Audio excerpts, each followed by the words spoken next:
start? How you start your career and like, yes, all of that. It's the origin story, the makings of Jason Nesbitt. Yeah. So very technical at the start. I did a BTEC National Diploma for IT Practitioners. A very long title at Loughborough College, so not too far from here. When I was 16, that was. So really? That involved programming. You worked from 16? It wasn't working, it was a course at college. Of course, sorry, my bad English. No, it's absolutely fine. It's just such a long name, it would confuse anyone. BTEC National Diploma for IT Practitioners, I still remember it. So 2 years of that. So for me, I found the love of coding. It was quite funny actually, because I wanted to do music and coding. Really? Music and IT, technology. And I went to this college, and the idea is that you're supposed to only do one of the topics full time. So they said to me on one of the first days, you can either do music or technology. You need to decide right now which one is full time, and the other one will just be a hobby on the side. And I'm so glad I chose technology. I am very bad at music, so that would have been a terrible career. So good thing I chose that. So at 16, I was making websites, learning to code, all of that stuff. And then I went to De Montfort University. Studied computer science, got a first class, top of the class, which I'm excited to say. Joined with one of my best friends who... Sorry, who? So somebody called Matthew Smalley. There's a shout out to Matthew Smalley, who lives in Norway. So, hello, Matthew. He lives in Norway? Yes, he does. Yes. But I'm sure this podcast will reach there. Hello. So yes, we were jointly awarded the Student of the Year because we got the exact same mark at the end of the year. Even though we ended up, it looks like we cheated because we somehow ended up the same score, but we got different marks in different modules. This is the long version of the story, by the way. So you can cut all of this out. It's not useful stuff. No, it's interesting. So yes, graduated that, and then I went to go and work for a very small company in Leamington Spa that made playground inspection software. Playgrounds that children go and play in. Yeah, and what? Software? It's software to inspect it. Inspect? To make sure it's safe. It's safe. So they will go and see if the swings are broken. Yeah, absolutely. So taking pictures of broken swings and then organising when it should be fixed. The maintenance will be done on it. Is that the computer science thing? Like the machine learning, how to the camera capture the That's very advanced stuff. We didn't go that technical. It was more...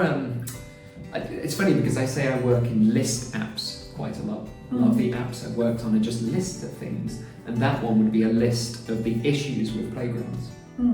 So it's still very much a list app. But yes, it was software that we worked on to inspect the playgrounds in the UK, and 80% of the playgrounds throughout the UK were inspected using the software.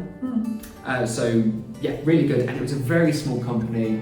Shout out to the founders of that company. They were in their 60s at the time, and they were absolutely amazing. There was only 5 of us in the company, so I ended up doing a bit of everything.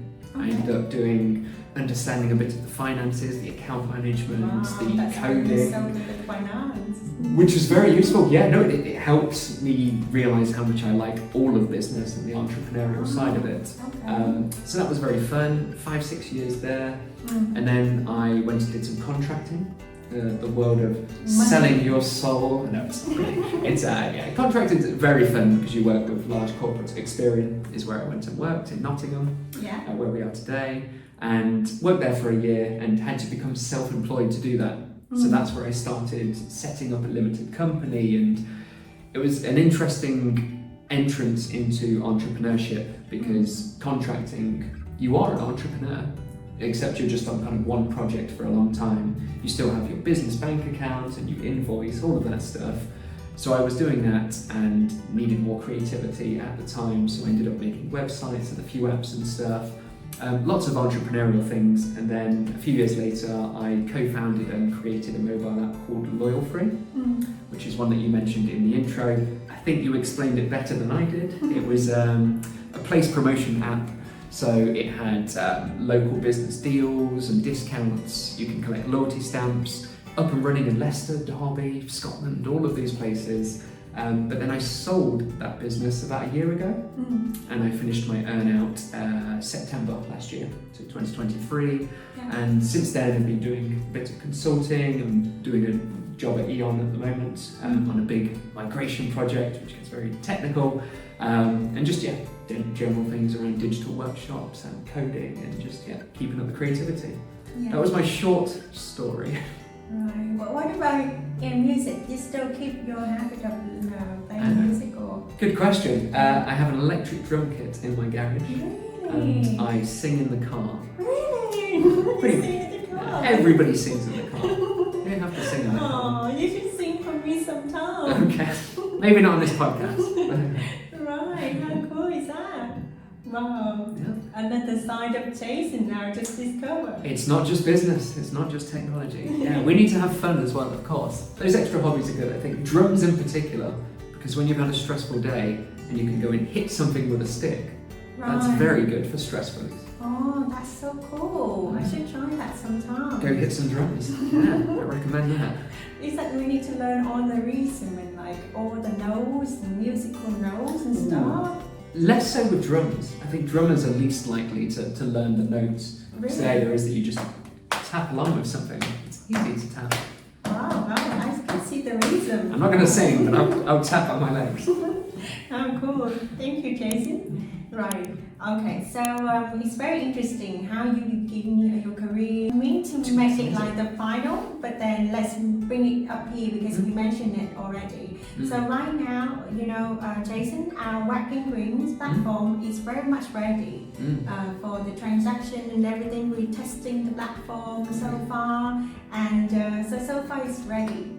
So that's why I tell you that from next week, I'm going to bombard emails of people in my network that have dogs and love dogs for them to buy even one bit of things, like £1 something, just to test out for the potential clients, just to see how things going. And so we're very much ready to acquire users. And now we focus very much on the buyer side first, because online marketplace is always chicken and egg problem, and I'm not going to waste time to onboard sellers, because I can do the sellers my bit first. I want to make revenue. Let's try it first.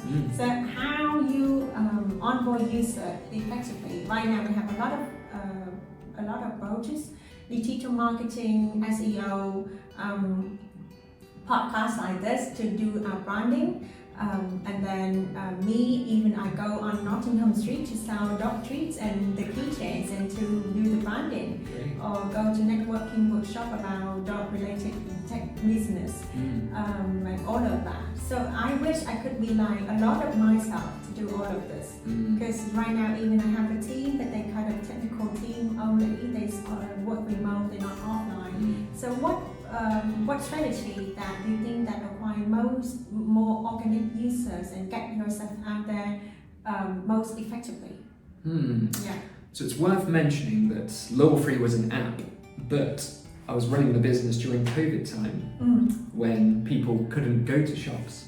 So the whole idea of Lowell Free was to promote places and increase footfall in the towns and cities, but towns and cities closed, the businesses closed. Yeah. So we had a little pivot to create Lowell Free Marketplace, and that's very similar to what you're doing here. The Lowell Free Marketplace was a e-commerce marketplace where the vendors, the businesses in cities and towns can sign up to sell their own products. Very, very similar to what you're doing. So I do have an answer in mind to your question, but I just want to explain. Exhaust you more. Yeah, it turns out, it turns out that yes, I've done a very similar thing to what you're doing. Okay. So it's interesting you say you're less interested in getting the vendors. Yeah. So the people that will sell for you, because something I wrote on my notes, this ramblings of a madman that we have on my notebook here, is they would be one of your best marketing tools. Really? Because they want to sell their own things and they'll sell it through your marketplace. Okay. So if you were the chicken and egg, you need the vendors, you need the customers to be buying. If you were to focus a bit on getting the vendors, you could then arm them with marketing to send to everyone else to use on their own social media.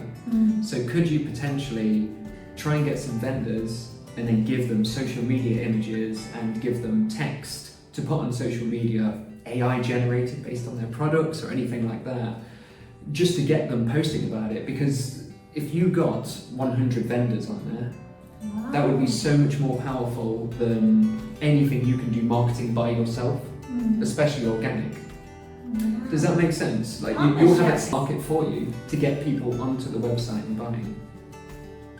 Right, okay.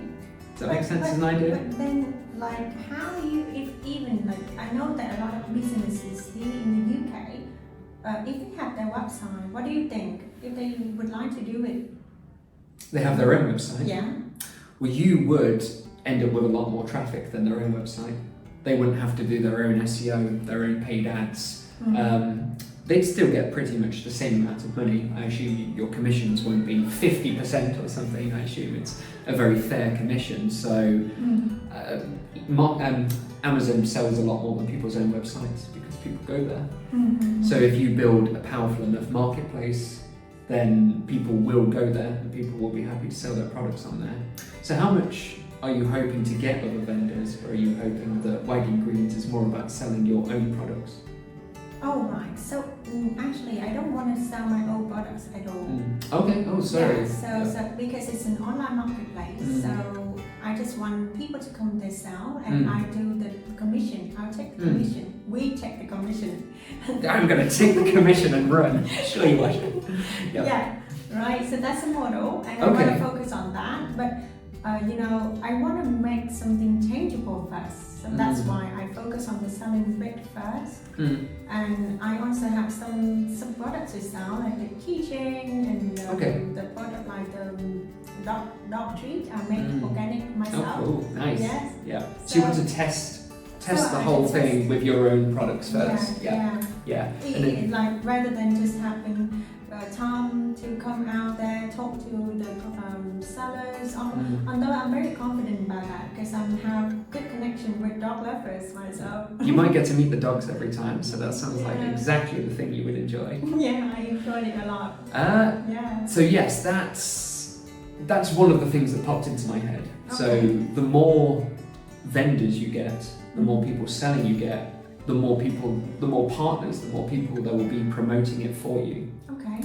So that's where it seemed very powerful because that's free. If you say to them, we will list your products for you, just send us the list and we'll do it. And make it really easy for the vendors to sign up. The more of those you get, the better. But organically, I mean, paid ads is too expensive these days. That would be very complicated. Sorry? Paying for ads, so Facebook ads or Google ads, wouldn't be very feasible at this stage without getting investment. Your Instagram is doing great. Over 7,000 followers on that. Yeah. Is that right? Thank you. Yeah. Is that organic? That's all just... Yes, that's organic. Cool. That one's good. I've got another tiny one that popped into my head, which is, so if you Google something, such as dog treats, and then you look down the list, it ends up with this list of what Google recommends, other things that people are asking. Okay. So it will say, you write dog treats, and then Google will fill in all of these questions, such as, what's the healthiest dog treat? Or where can I buy the best dog treats? Or where are sustainable dog treats? All of these questions pop up. So a good marketing trick would be to build blog posts about those exact questions, using those questions as a keyword term, because then people will find your website Via the box. through that. Of the answer they want to get. Yep. Yes. So that's one organic one. Obviously that takes time. SEO takes a long time. SEO, yes, takes a long time. It can, yeah, but backlinks, very Buying powerful. backlinks. Ooh, I wouldn't say buying backlinks. Nobody's ever I done know. that. Oh, you know, like a lot of people doing that on Fiverr. That's what I know. Yeah. Sorry, I know this is not something like a traditional, or not a right way to do. But then I saw a lot of people on Fiverr that doing that, you know, like service. It's not always a terrible idea. Yeah. If you're careful with it, because it needs to have the good domain authority. The links need to be good websites. Yeah. Obviously, the better thing is to be on listing websites like Yellow Pages and stuff like that. There's a lot of good ones that you can list a website on that work well, but I'm not fully against the buying backlinks a bit, but it's also great to get real ones. You have such good content that will be listed on there, you can quite likely get a lot of good ones. News, If you can be in any newspapers, Nottingham News or BBC, ITV, anything like that, that's really useful. Is it really easy to get into those kind of news? You need a good story. You need a people story. You need, very interesting. Just I set up a business and I'm selling online isn't a good story for them. But if you can ever get a good story, that's really useful. So what would you do to approach them then? Like just send to the email contact and ask them to post your story, something like that? Is that the way that we're gonna ask them to list our story? You could try that. That may work. There's sometimes kind of agencies that you can go to that have contacts with places like the press sometimes. So that can work, but that's tough. You need a really good story behind that, which may come in time. If interesting things happen. Another really good one, which you probably have to pay for, but is probably better than paid ads, is any kind of influencer stuff. Oh, influencers. Have you looked into influencer marketing? I know about that, but I haven't, saving any penny like you just mentioned. So that's why I just trying to do every step myself with the team. Yes. Yeah. So marketing's the hardest thing by far to do for free without spending money. But influencers would be really good because these would be dog lovers. They'd be your kind of people. So if you can find influencers that relate to dog lovers, they could do a social post or a blog post or review the website or buy some products. You could send products to them for free and then they can do a review of them. And that would be really good because then they'd point back to your website. So I think influencers are more powerful than they've ever been. And there are marketplaces to find influencers. Or if you just wrote lots of ideas, that's tapping my marketing brain. Thank you so much. That's very helpful. Okay. But how much do we have to pay for influencer? If the audience is curious, Oof. It ranges a lot. It ranges a lot, but I think even for maybe £100, you can get a social post or a blog post.